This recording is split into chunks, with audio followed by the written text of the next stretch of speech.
আসসালামু আলাইকুম। আজকে আমি তোমাদের জন্য একটা নতুন আইটেম নিয়ে এসেছি। স্ন্যাক্স হিসেবেও খেতে পারো, যেমন ধরো মটরশুঁটির এবং সাগু দিয়ে একটা কাবাব করব আজকে আমি। আমি এখানে মটরশুঁটি একটু ভাপিয়ে নিয়েছি, আর এখানে এই সাগু ভিজিয়ে রেখেছিলাম, এটাও এখানে নিয়ে নিচ্ছি। তারপরে নিয়ে নিব একটু আলু স্ম্যাশ করা, কয়েকটা আলু স্ম্যাশ করা নিয়েছি, এটা বাইন্ডিং এর জন্য। তারপরে এর মধ্যে আমি কি কি দিব ইনগ্রেডিয়েন্টস দেখো। এর মধ্যে আমি দিব, ফার্স্টে দিব লবণ, 1 চামচ লবণ দিয়ে দিচ্ছি। পরে আমি মুখে দিয়ে দেখে লাগলে আবার দিয়ে দিব।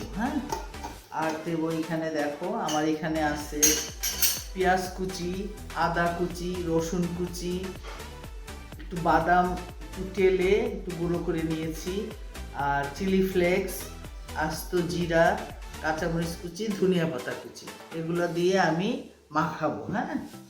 তো আমি আগে এই পেঁয়াজটাকে একটু নরম করে নিই ডোলে।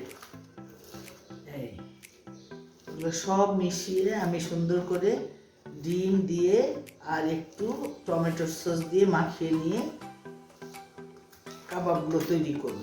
এই সব আমি রেডি করে নিয়েছি, যাতে আমার ভিডিওটা ছোট হয়। তোমরা কে কোথা থেকে দেখছো আমার এই ভিডিওটা, যদি তোমাদের পছন্দ হয় লাইক কমেন্ট করো এবং আমার সাথে থেকো বেল আইকনটি বাজিয়ে দিয়ে। ওকে ডিয়ার বন্ধুরা, এই দেখো আমি নিত্য নতুন একটা আইটেম তোমাদের সামনে আনার চেষ্টা করি, তোমাদের শেখানোর চেষ্টা করি। এই পরিশ্রমটা আমার জন্য বৃথা না যায়। যারা আমার মতো এক সময় আনাড়ি ছিলাম আমি সেরকম, তারা এগুলো দেখে প্র্যাকটিস করো, দেখো ভালো লাগবে। দেখো আজকে আমি মটরশুঁটির কাবাব করবো। এই দেখো বন্ধুরা, আমি কি সুন্দর করে মাখিয়ে নিয়েছি। এখন এটা আলু দেওয়াতে কি সুন্দর একটা বাইন্ডিং এর কাজ হয়েছে। এখন আমি এইটাকে একটু ঘি হাতে নিয়ে কাবাবের শেপ দিব। এটা ওয়ান কাইন্ড অফ কাবাব বলতে পারো, মটরশুঁটির কাবাব। এগুলো আমি বেশিরভাগই প্রিজার্ভ করব, আর আজকে ইফতারের জন্য জাস্ট কয়েকটা ভেজে দেব টেবিলে। তোমাদের ভেজে আমি দেখাবো, পরিবেশনটা তোমরা তখন দেখে নিও। এই যে এইভাবে করে আমরা সম্পূর্ণ কাবাবগুলো বানিয়ে নেব। আমি বানিয়ে নিয়েছি, এগুলো আমি প্রিজার্ভ করব, আর এগুলো আমি ভাজবো। আমাদের বাসায় মেম্বার কম, এই কটা ভেজে দেখাবো, সাথেই থাকো, ঠিক আছে? এই যে বন্ধুরা, তেলটা একটু তাতিয়ে নিয়ে তারপর দিতে হবে, একটু ধোঁয়া ওঠার তেলে দিলে ভালো হবে।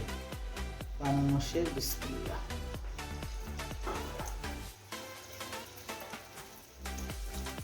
এক পিঠ বাদামি করে ভেজে তারপরে একটু উল্টে দেব। উপরটা ক্রিস্পি থাকবে, ভিতরটা জুসি থাকবে। একটু আনকমন আইটেম, আমার মনে হয় তোমরা করে খেয়ে দেখো, ভালো লাগবে ইনশাআল্লাহ। এই যে বন্ধুরা, হয়ে গেছে আমার